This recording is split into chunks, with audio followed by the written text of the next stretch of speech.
Kwanza sheria ya mahusiano mnafaa kukaa kwa relationship miezi 6 ndio inakuwa sheria. Yaani mnafaa kujuana kwa miezi 6 tu, sio miaka.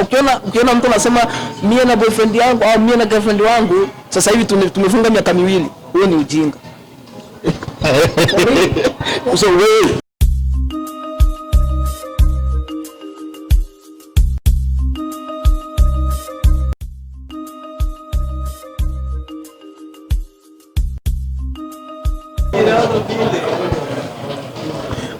halo bakunzi ba Limax TV online wo muri kumwe muraka kanya Mac Joe turabashimira kuba mudukurikiranye muri kano kanya.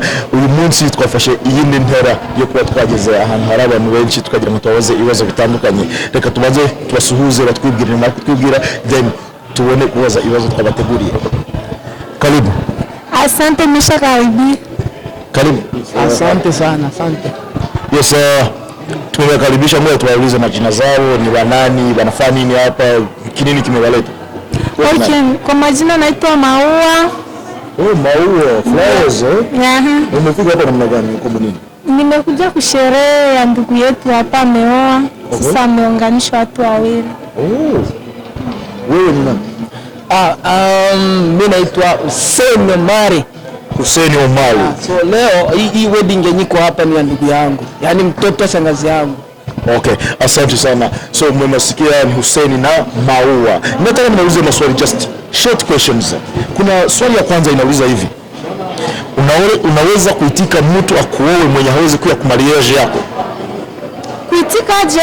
Mtu akuoe mwenye hawezi kuja kwa marriage yako. Okay. Let me start again. Unaweza itika kijana akuoe na hawezi kuja kwa marriage yako? Yaani anioe na hatafika. Na hata kuja kwa marriage yako. Sasa tutaonaje? Utajibia nani moya? Unaweza itika ama hawezi itika? Hapana, siwezi. Sababu gani? Kwa sababu itakuwa ni ndoa au ni ndoano. Kaka, nataka nikuulize swali. Umesikia jinsi amejibia. Wewe unaona namna gani? Unaweza itika kuoa msichana mwenye hatafika kwa marriage yako?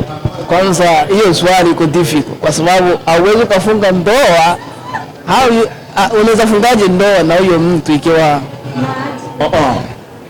so ungesema ati hapana kufalisha pete. Hapana. Utajibia nani? Answer moja. Unaweza itika ama huwezi? Hata niseme siwezi itika.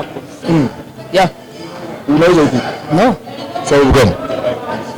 Kwanza itakuwa ni aibu. Itakuwa ni aibu. So, ingine swali. Kuna miaka ngapi? 19. Kuna mpenzi? Hapana, sina. Mambo gani? Miaka ikifika basi tutaingia huko. Kwa sasa hivi bado mimi ni mtoto. Kitu gani kimeacha mjisikia kukua hapa mwili mnani mariage ndio? Kwanza nitajifunza mengi huko. Nitajifunza mengi pia, upendo wa ndugu, wale watu ambao tunajuana nao nini, tunacheza pamoja, wanaleta gift nini. Kusema magift na kucheza mmeacha umefika hapa. Sio hivyo tu, upendo pia. Ni ndugu yangu, so napaswa kumuonyesha upendo kwamba namsupport kwa kila ambacho anafanya.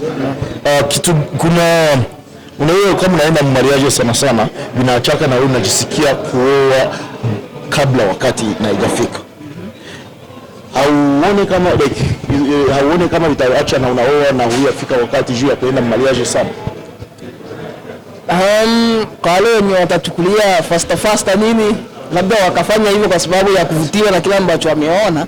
Lakini kwa wale wenye wanafikiria sana ataona ni kama sherehe tu, ni kama birthday. Kwa hiyo ni kama birthday, mtu fulani akifanya birthday party na wao uweze fanya yako kesho kwa sababu yule amefanya. Hapana, ni lazima ongee ile siku ile tarehe yako kuzaliwa amefanya birthday, si ndio? So lazima lazima kunani vya kuoa na vya birthday. Hii ni mfano. Nasema ni mfano So siwezi oa kwa sababu nimeona mtu mwingine ameoa. No. Utaoa jua nini basi? Kama wakati unapanga kuoa, utaoa jua nini? Nini kitakusukuma kuoa? kitanisukuma nioe Kiwazia. kwa sababu ni kila kitu ambacho tuseme ni kama kasheria kamwekwa hapo, lazima ufanye hiki. Unaona, kuoa sio sheria, lakini kuoa na kuolewa ni kitu kenye kimewekwa na Mungu ili binadamu akifanye. Unaona, lakini kuchagua unaweza hamna katara wewe kwa Mungu ni kupenda kwako, yani you choose to like kusema you will get married in the future. Nafikiri hicho ndio cha maana zaidi, kwa sababu kwa ulimwengu na wewe unataka familia. So nani Maua, wewe tumalize kwako, niambie mmekutana namna gani? Mariage imeendeka namna gani? Mariage iko sawa. Kinini kimekipendeza hapa, kimeacha unasema kabisa viko sawa? Nimeona kama ni story fulani yenye imejitokeza kwa sababu wawili wamependana, wameunganishwa kuwa mwili mmoja.